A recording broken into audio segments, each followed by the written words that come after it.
So, guys, welcome to part 4 of our crash course of environment and ecology for ACF/FRO examination. इस वाले part में हम start करेंगे environmental pollution से।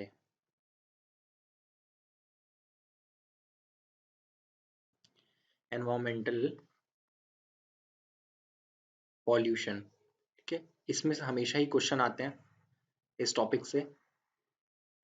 So start करते हैं। एनवायरमेंटल पॉल्यूशन एक रफ आइडिया जो हमने छोटी क्लासेस में अपने स्कूल्स वगैरह में पढ़ा हुआ है कि पॉल्यूशन जो है mainly air pollution, water pollution, soil land pollution,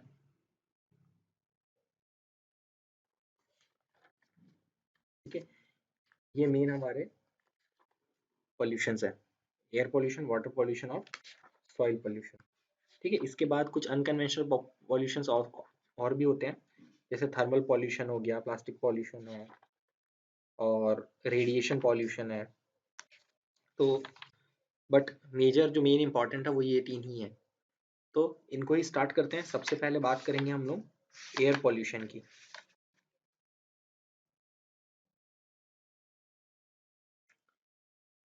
air pollution, अच्छा। अब पॉल्यूशन किससे मिलकर के बनता है? पॉल्यूशन मिलता है पॉल्यूटेंट्स से मिलकर के।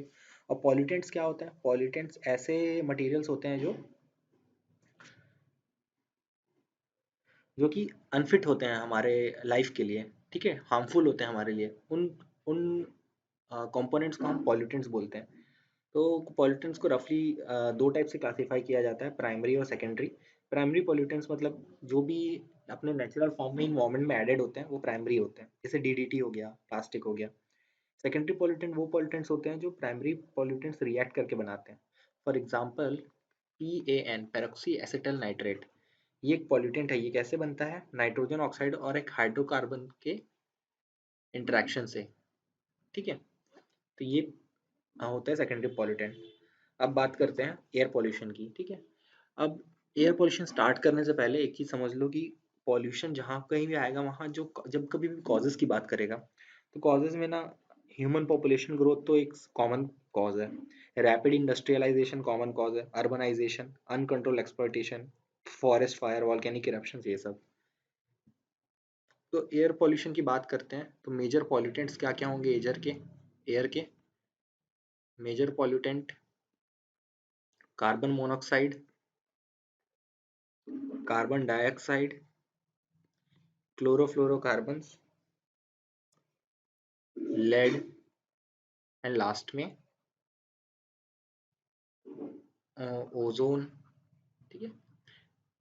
इनको पहले डिस्कस करते हैं। कार्बन मोनोऑक्साइड, ठीक है। कहाँ से निकलता है ये कार्बन मोनोऑक्साइड? व्हीकल्स के एग्जॉस्ट से, ठीक है। कार्बन मोनोऑक्साइड डेंजरस क्यों? क्योंकि कार्बन मोनोऑक्साइड जो है वो उसमें एबिलिटी होती है कि वो ब्लड से बाउंड हो जाता है, ठीक है। तो ब्लड की जो हीमोग्लोबिन कैरिंग कैपेसिटी है वो कम हो जाती है। कलरलेस ओडरलेस गैस होती है ये। तो इसका इफेक्ट क्या होता है? इससे हमारे रेस्पॉन्स स्लो हो जाते हैं और स्लीपी फील होने लगता है, ठीक है। And slow response. Carbon dioxide भी अगेन व्हीकल एमिशन से निकलता है या फिर कोल, ऑयल, नेचुरल गैसेस बर्न करने से निकलता है, ठीक है। कार्बन डाइऑक्साइड का फंडा यही है कि जितना ज़्यादा कार्बन डाइऑक्साइड एटमॉस्फेयर में होगा उतना ज़्यादा हमारे लिए लेस ऑक्सीजन अवेलेबल होगी फॉर लाइफ पर्पज। क्लोरोफ्लोरोकार्बन्स, ठीक है। क्लोरोफ्लोरोकार्बन्स स्ट्रेटोस्फियर में चले आते हैं और वहां पर जाके ये ओजोन लेयर को डिप्लीट करते हैं, ठीक है। तो ओजोन को डिप्लीट कर देते हैं, इसीलिए ये पॉल्यूशन की कैटेगरी में आ गए। लेड, लेड किस में होता है? पेट्रोल में, डीजल में। पेट्रोल, डीजल, ये सभी ऑयल्स में, या फिर लेड बैटरी हो गई।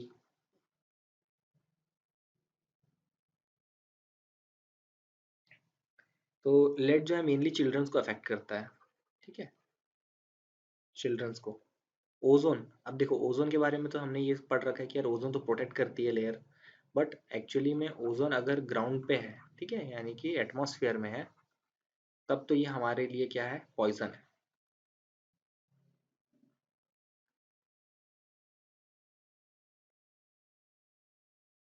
ठीक है, इससे क्या क्या होती है, आईज में इचिंग होती है, बर्निंग सेंसेशन होता है, इस टाइप की कुछ प्रॉब्लम्स क्रिएट करता है। इसके बाद बात करते हैं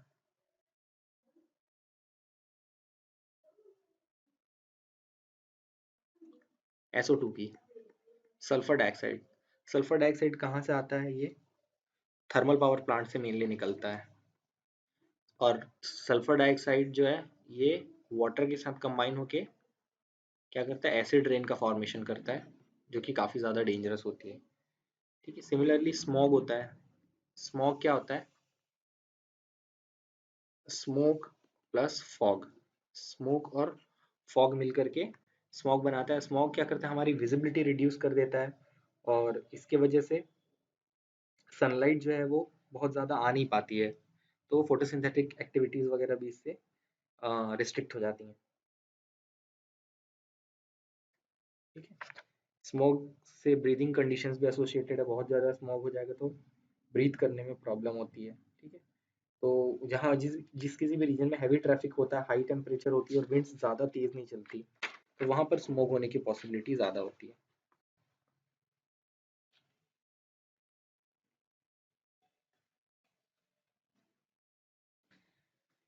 ठीक है, तो इफेक्ट्स ऑफ स्मॉग की अगर बात करेंगे तो उसमें यही है, विजिबिलिटी रिड्यूस कर देना, रेस्पिरेटरी प्रॉब्लम्स, और हैवी स्मोक से नेचुरल विटामिन डी जो है वो रिड्यूस हो जाता है, जिससे रिकेट्स के केसेस में भी राइज आ जाता है। इसके बाद नेक्स्ट बात करते हैं हम फ्लाई ऐश की।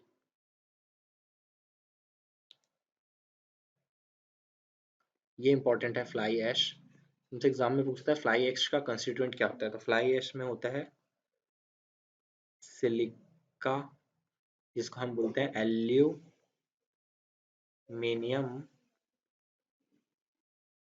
सिलिकेट। और क्या होता है प्रेजेंट इसमें, सिलिकॉन डाइऑक्साइड,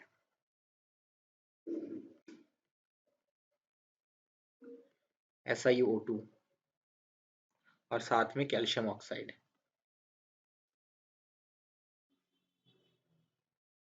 CaO। ठीक है, कोई भी सॉलिड मटेरियल जब भी बर्न होता है, कंबशन होता है उसका, तो फ्लाई ऐश एक रेसिड्यू है, और ये रेसिड्यू गैसेस के साथ एटमॉस्फेयर में रिलीज हो जाता है। तो फिर क्योंकि ये बहुत फाइन पाउडर होता है तो बहुत दूर दूर तक ट्रेवल कर जाता है ये। इसके इफेक्ट क्या है, एयर या वाटर जहाँ कहीं भी जाएगा ये उस चीज़ को पॉल्यूट कर देगा, रेस्पिरेटरी प्रॉब्लम्स क्रिएट करेगा, और क्रॉप्स वगैरह में आ गया तो क्रॉप्स वगैरह की यील्ड को भी ये खराब कर सकता है। ठीक है, इसका एक बहुत ही इंपॉर्टेंट यूज़ है कि हम लोग फ्लाई ऐश से फ्लाई ऐश की जगह फ्लैश को रिप्लेस कर सकते हैं सीमेंट से। ठीक है, सीमेंट में अप टू 35% हम लोग फ्लाई ऐश का यूज़ कर सकते हैं, क्योंकि सीमेंट में भी सिलिकॉन डाइऑक्साइड, कैल्शियम ऑक्साइड जैसे कंपोनेंट्स होते हैं। ठीक है, तो उसको फिर ये कंस्ट्रक्शन में यूज़ हो जाएगा। तुमने ये भी सुना होगा कि फ्लाई ऐश की ब्रिक्स भी बनती हैं। ठीक है, जो कि लाइट वेट होती हैं और ज़्यादा स्ट्रेंथ और ड्यूरेबिलिटी प्रोवाइड करती हैं। जो अबैंडन माइंस है वहाँ पर फ्लाई ऐश को भरा जा सकता है।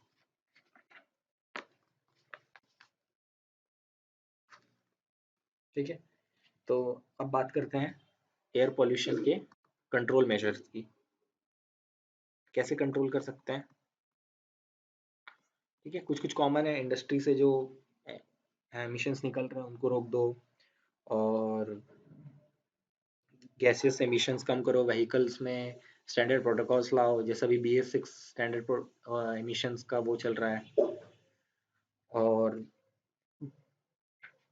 लेड फ्री पेट्रोल यूज़ कर सकते हैं, CNG गैस यूज़ कर सकते हैं। तो ये कुछ बेसिक कंट्रोल मेजर्स हैं। इनमें जो इम्पोर्टेंट है वो ये है कि पर्टिकुलर मैटर जो है हमारा, ठीक है, उसको हम लोग दो चीज़ों से यूज़ करते हैं, अरेस्टर और स्क्रबर, दो चीज़ों से कंट्रोल करते हैं, अरेस्टर्स और स्क्रबर्स। ठीक है, अब अरेस्टर्स क्या होते हैं, ये सेपरेट करते हैं पर्टिकुलर मैटर को, particulate matter from contaminated air, contaminated air में से पर्टिकुलर मैटर को सेपरेट करते हैं। स्क्रबर्स क्या करते हैं, स्क्रबर क्लीन करते हैं एयर को, clean air for both dust and gases. ठीक है, कैसे करते हैं, एक वेट मटेरियल से पास करा देते हैं तो ये क्लीन हो जाता है। तो कुछ क्वेश्चन आता है जैसे अरेस्टर एंड स्क्रबर कैसे डिवाइस हैं, तो एयर पॉल्यूशन कंट्रोल डिवाइसेस हैं ये। ठीक है, फिर गवर्नमेंट ने क्या किया है, गवर्नमेंट ने national air quality man monitoring programme, जिसको NAMP भी बोलते हैं, ये लॉन्च किया है। ठीक है, इसके अंडर हमने स्टैंडर्ड सेट किए हैं। ठीक है, उनको हम बोलते हैं ना क्यूस। ठीक है, national ambient air quality standard, national ambient air quality standards. ठीक है, इसमें टोटल जो है 2009 में इसको रिवाइज किया गया था, जिसमें 12 पॉल्यूटेंट्स इंक्लूड किए गए थे। बट अभी लेटेस्टली जो 2015 है, अप्रैल 2015 में,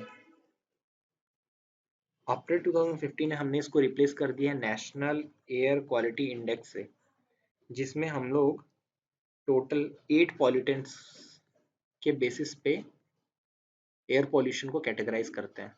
ठीक है, 8 पॉल्यूटेंट्स में PM10 होते हैं, PM2.5, NO2, SO2 जो मेजरली एसिड रेन के कंस्टिट्यूएंट है, PM10 to PM2.5, NO2, SO2। उसके बाद ओजोन, ओजोन जिसको बोलते हैं O3, ammonia NH3, lead and carbon monoxide. तो ये 8 हमारे पॉल्यूटेंट्स हैं, इनके बेसिस इनके कंसंट्रेशंस पे नेशनल एयर क्वालिटी इंडेक्स निकाला जाता है। ठीक है, और उसी इंडेक्स से हम लोग किसी भी सिटी की पॉपुलेशन कम है या ज़्यादा है डिसाइड करते हैं। ठीक है, अगेन इसमें कंट्रोल मेजर्स की अगर बात करें तो ट्रैफिक रिड्यूस कर सकते हैं, डीजलाइजेशन कट कर सकते हैं, BS6 तो हमने इम्प्लीमेंट कर ही दिया है, बाकी के पॉल्यूशन सोर्सेज पे भी हम वो कर सकते हैं, कंट्रोल कर सकते हैं। तो ये था एयर पॉल्यूशन। नेक्स्ट आते हैं वाटर पॉल्यूशन पे। वाटर पॉल्यूशन, ठीक है, पॉल्यूशन ऑफ वाटर बॉडीज। तो वाटर पॉल्यूशन में इसकी सोर्सेज की बात करें तो बात करेंगे पॉइंट सोर्सेज और नॉन पॉइंट सोर्सेज की। पॉइंट सोर्सेज मतलब वही जैसे मैंने बताया था, अगर डायरेक्टली कोई फैक्ट्री का पानी आकर के किसी लेक में या पॉन्ड में या सी में जा रहा है तो वो पॉइंट सोर्स हो गया।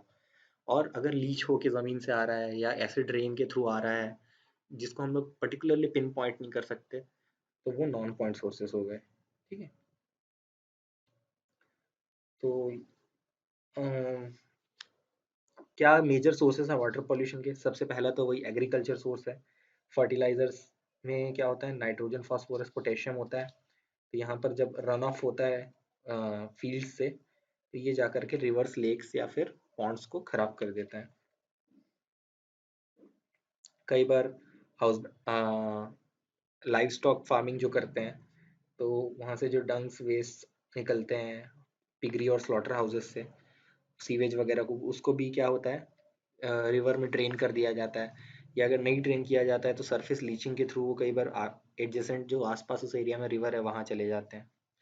इसके बाद थर्मल पावर प्लांट्स हैं, वो क्या करते हैं, हॉट वाटर रिलीज कर देते हैं, हॉट वाटर रिलीज कर देते हैं रिवर्स में अपना, जो भी थर्मल प्लांट से निकल रहा है। तो उससे क्या होता है, सडन इंक्रीज हो जाता है वाटर टेम्परेचर का, जिससे फिशेस या अदर एक्वेटिक एनिमल्स जो भी उसमें रह रहे होते हैं वो मर जाते हैं।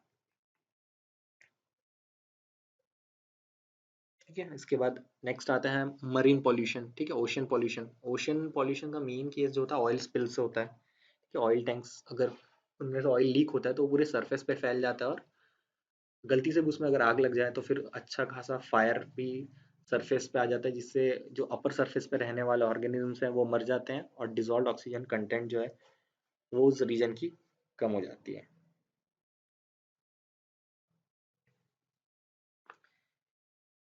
ठीक है, तो डिसॉल्व्ड ऑक्सीजन की बात आ ही गई है, तो यहाँ पर एक इम्पॉर्टेंट कॉन्सेप्ट भी देख लेते हैं हम लोग, बायोलॉजिकल ऑक्सीजन डिमांड का, जो मैंने बोला था आगे चल के पढ़ाऊंगा मैं। Biological oxygen demand. Biological oxygen demand मतलब क्या होती है, ऐसे समझ लो। ये मान लो लेक है, ठीक है, इसके अंदर कुछ ऑर्गेनिक मैटर प्रेजेंट है, ठीक है। इस ऑर्गेनिक मैटर को किसी डिकम्पोजर को पूरा का पूरा डिकम्पोज करना है। तो डिकम्पोजर क्या करेगा, डिकम्पोजर ऑक्सीजन यूज करेगा और इस ऑर्गेनिक मैटर को डिकम्पोज करेगा। तो जितनी भी ऑक्सीजन चाहिए डिकम्पोजर को पूरे के पूरे ऑर्गेनिक मैटर को डिकम्पोज करने के लिए, वो बायोलॉजिकल ऑक्सीजन डिमांड होती है।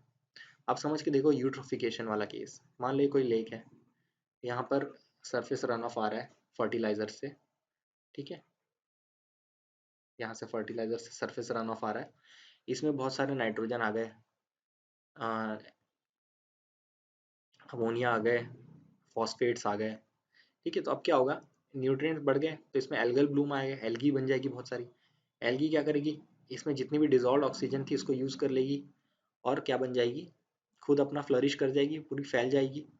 अब क्या हो गया, ऑर्गेनिक मैटर कंटेंट बढ़ गया। ऑर्गेनिक मैटर कंटेंट बढ़ गया तो अब डिकम्पोजर को क्या चाहिए, बहुत ज़्यादा ऑर्गेनिक मैटर को डिकम्पोज करना है। इसका मतलब अब डिकम्पोजर को ऑक्सीजन क्या चाहिए, बहुत ज़्यादा चाहिए। तो यानी कि BOD जो है बढ़ गई है, ठीक है। तो इसका मतलब बायोलॉजिकल ऑक्सीजन डिमांड ज़्यादा होने का सेंस ये है कि वो जो लेक है वो यूट्रॉफिक हो चुकी है, ठीक है। तो जितने ज़्यादा बायोलॉजिकल ऑक्सीजन डिमांड, इसका मतलब उतना ही कम डिजॉल्व ऑक्सीजन कंटेंट है, ठीक है। इसके बाद एक और आती है COD, chemical oxygen demand. Chemical oxygen demand क्या होती है कि जितनी ऑक्सीजन पूरे के पूरे ऑर्गेनिक मैटर को ऑक्सीडाइज करने के लिए लगेगी, ठीक है। अब ऑक्सीडाइज और डिकम्पोज में क्या फ़र्क है कि जो नॉन बायोडिग्रेडेबल मटेरियल्स हैं वो डिकम्पोजर्स उनको नहीं डिकम्पोज कर पाते। तो अगर नॉन बायोडिग्रेडेबल मटेरियल को भी हटाना है तो उसके लिए हमें उन्हें ऑक्सीडाइज करना होगा। तो यह चीज़ हम लोग ऑक्सीडेशन की हेल्प से करते हैं। तो जब ऑक्सीडेशन करेंगे तब जितनी ऑक्सीजन लगेगी वो आ जाएगी COD, यानी कि केमिकल ऑक्सीजन डिमांड के अंदर, ठीक है।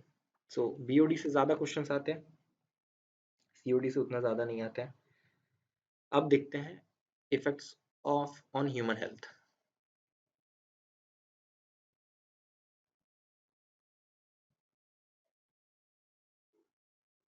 इफेक्ट ऑन ह्यूमन हेल्थ में हम लोग देखेंगे वेरियस पॉल्यूटेंट्स का इफेक्ट क्या होता है ह्यूमन हेल्थ पे। जैसे जो मरकरी है, तुम्हें याद रखना है, मरकरी कंपाउंड जो है वाटर सॉल्युबल होते हैं, वेस्ट वाटर में होते हैं, और उनसे एक डिजीज होने के चांसेस रहते हैं जिसे हम बोलते हैं मीनामाटा, ठीक है। बहुत ज़्यादा डिटेल में नहीं जाएंगे। मरकरी से मीनामाटा डिजीज होता है, कैडमियम से इटाई इटाई, नाइट्रेट से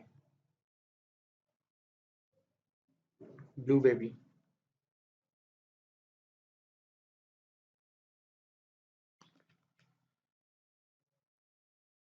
ब्लू बेबी सिंड्रोम, और आर्सेनिक से ब्लैक फुट, ठीक है। वाटर पॉल्यूशन के कंट्रोल मेजर्स देखते हैं, कैसे कंट्रोल कर सकते हैं।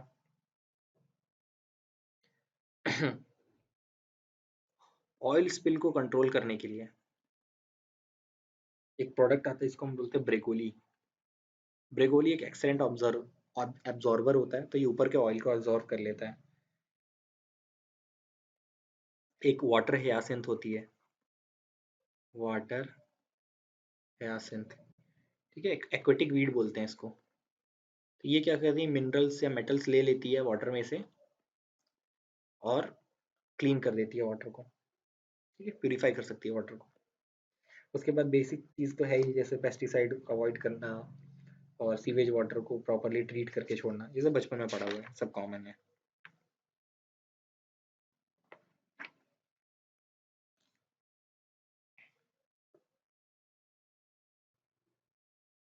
ठीक है। तो अब नेक्स्ट बात करते हैं सॉइल पोल्यूशन, लैंड पोल्यूशन की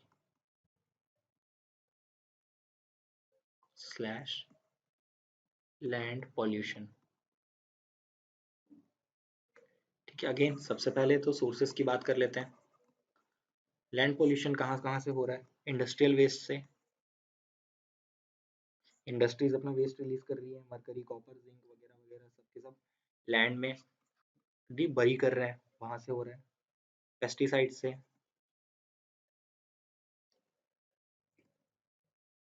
फर्टिलाइजर भी आ गया, पेस्टिसाइड आया तो।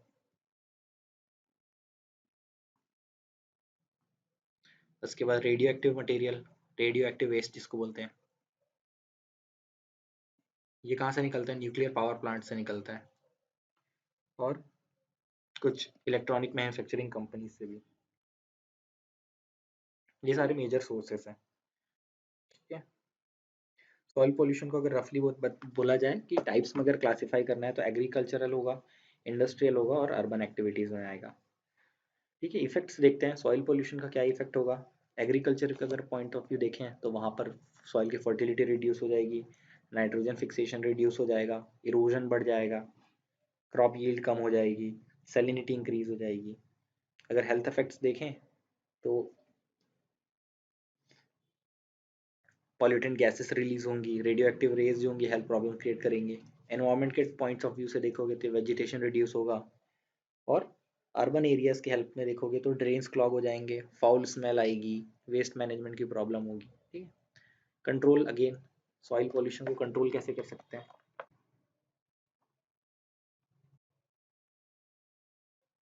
4 Rs।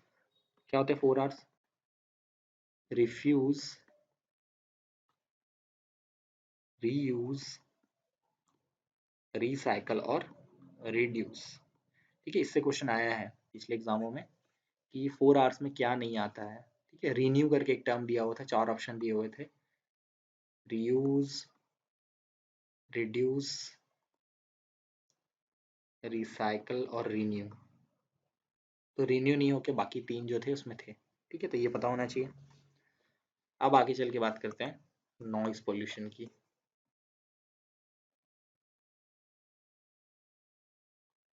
ठीक है, एक पर्टिकुलर लिमिट से ज़्यादा अगर लाउड नॉइस आने लग जाए तो उसे हम नॉइज पोल्यूशन में कंसिडर करते हैं। तो 75 to 80 डेसिबल्स का जो साउंड है, ठीक है, इससे ज़्यादा अगर होगा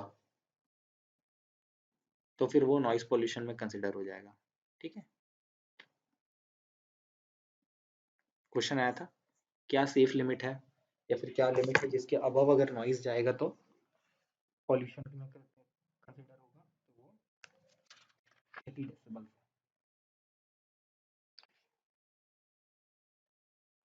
ठीक है, इसका इम्पैक्ट क्या होता है?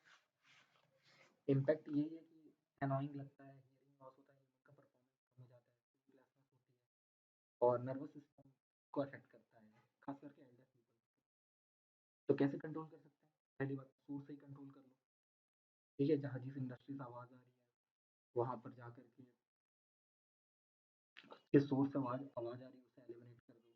उसके बाद जो सेकंड थिंग है कि जो नॉइजी ऑपरेशन है उनको सिटी के आउटर में रखा जाए, अर्बन सबर्ब्स में या फिर किसी आउटर एरिया में।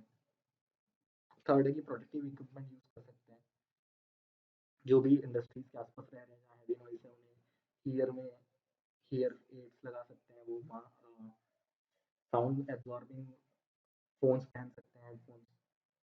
ठीक है, तो ये सब था साउंड नॉइज पोल्यूशन में। नेक्स्ट बात करते हैं रेडियो एक्टिव पोल्यूशन की।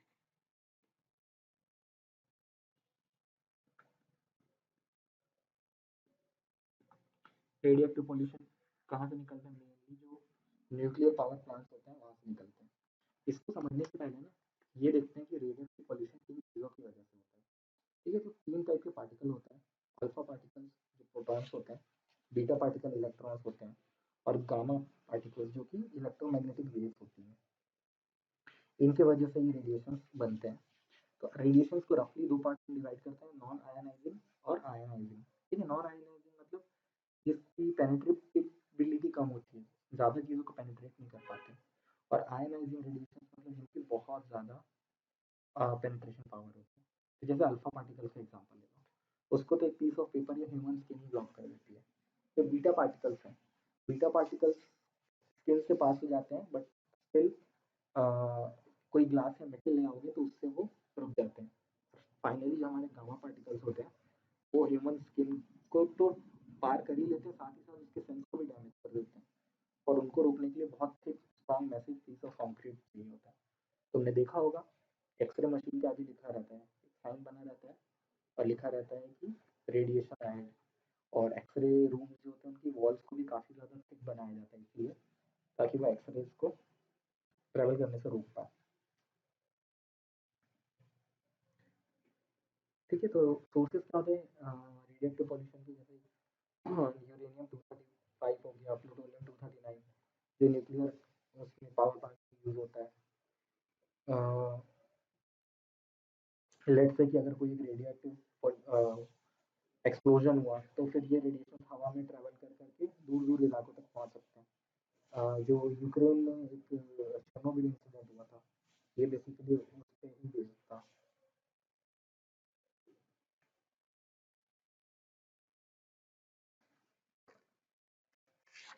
ठीक है, तो इनका कंट्रोल मेजर क्या है?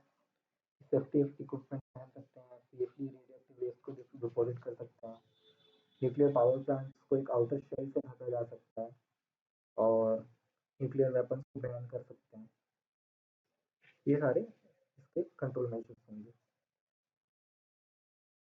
ठीक है, अब कुछ रेडियो एक्टिव पॉल्यूटेंट्स देखते हैं और उनके सोर्स को देखते हैं। जैसे लेड, लेड जो है मेनली ग्लास पैनल और इलेक्ट्रॉनिक मैन्युफैक्चरिंग कंपनी से आता है, जो सर्किट बोर्ड मैन्युफैक्चर करता है। कैडमियम कहाँ से आता है? कैडमियम भी सेमीकंडक्टर कंपनी से रिलीज होता है। मरकरी, मरकरी थर्मोस्टेट से रिलीज या मेडिकल इक्विपमेंट या मोबाइल फोन कंपनी जो मैन्युफैक्चर करती है वो रिलीज करती है। और बेरियम, बेरियम जो एक सॉफ्ट सिल्वर वाइट मेटल होता है, ये कंप्यूटर्स में यूज होता है सीआरटी के फ्रंट पैनल पे। सीआरटी मॉनिटर्स होते हैं फ्रंट पैनल पे, ताकि यूजर्स को रेडिएशन से बचाया जा सके। बेरिलियम कहाँ मिलता है? Mother board and finger chips में बेरिलियम मिलता है। ठीक है, तो ये थे कुछ सोर्सेस और इनके कुछ पॉलिटिक्स, रेडिएक्टिव पॉलिटिक्स और इनके सोर्सेस। तो इतना करने से बेसिकली हमारा ऑलमोस्ट सारा का सारा पॉल्यूशन का इम्पोर्टेंट पार्ट कंप्लीट हो जा रहा है। इसमें सॉलिड वेस्ट मैनेजमेंट का भी टॉपिक है, बट अगेन वो है क्योंकि फॉरेस्ट्री का भी टॉपिक है, तो उसको हम उसमें डिस्कस करेंगे।